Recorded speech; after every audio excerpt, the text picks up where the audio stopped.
History and neighbors. Many of today's poorest countries were colonized or forcibly taken over by foreign powers and only became independent from their colonizers after World War II, like India did in 1947. Particularly, those in Africa were ravaged by the slave trade. From the 16th to 19th centuries, people were snatched and shipped off to be slaves in places like Brazil and the United States rather than building healthy, productive lives in the places they were born. The history of a country's neighbors matters too. Countries surrounded by other countries with similar stories of colonization are more likely to be poor.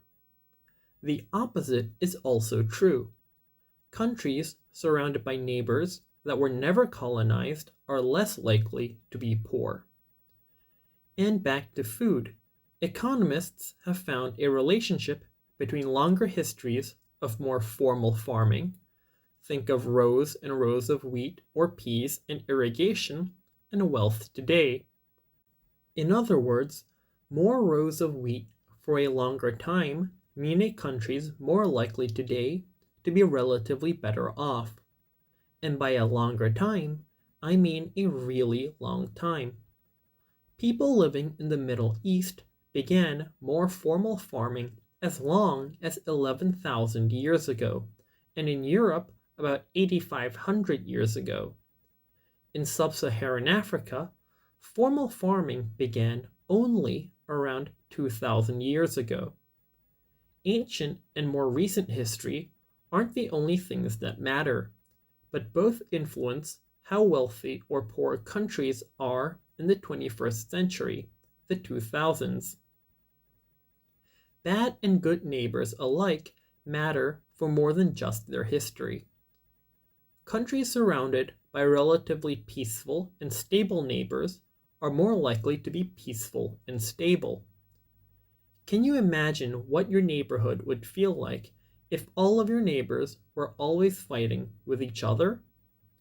If fighting could break out at any time and overrun your home, your school, your streets, where you shop, where you eat, where you play? Instability and insecurity often spread like viruses. Countries surrounded by unstable, insecure, or violent neighbors are more likely to have to deal with spillover violence.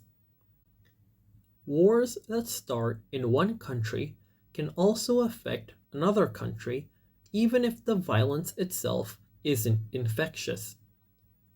Countries trying to avoid getting drawn into violent conflict have to spend more resources, money, time, and effort on their own defense, militaries, than on their schools, factories, or science labs, which would help their economies grow and people move out of poverty.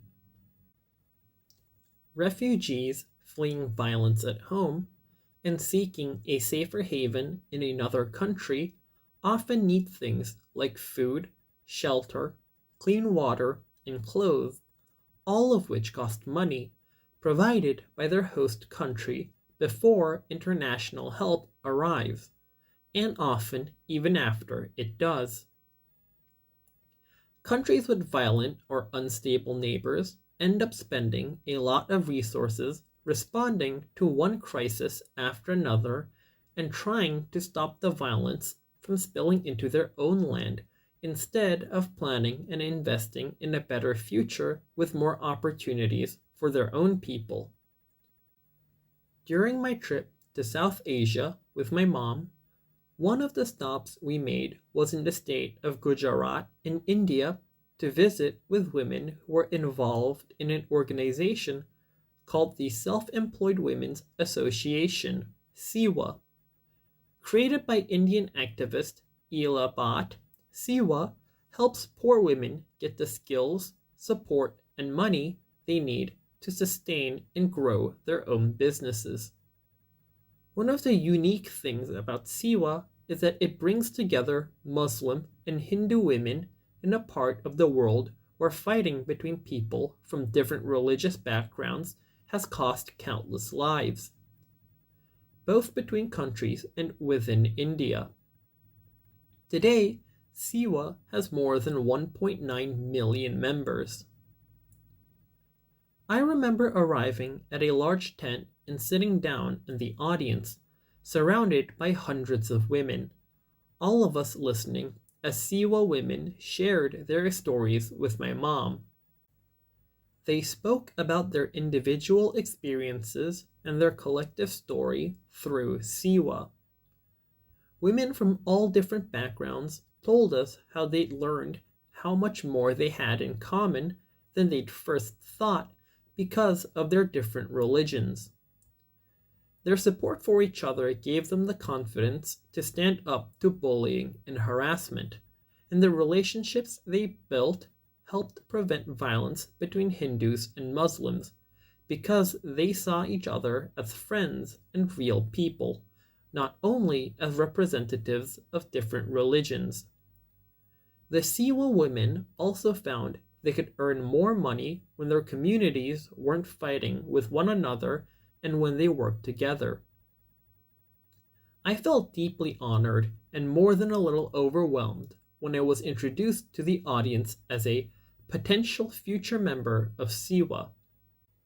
If you're inspired by Siwa's story and want to get involved, you can learn more at Siwa.org.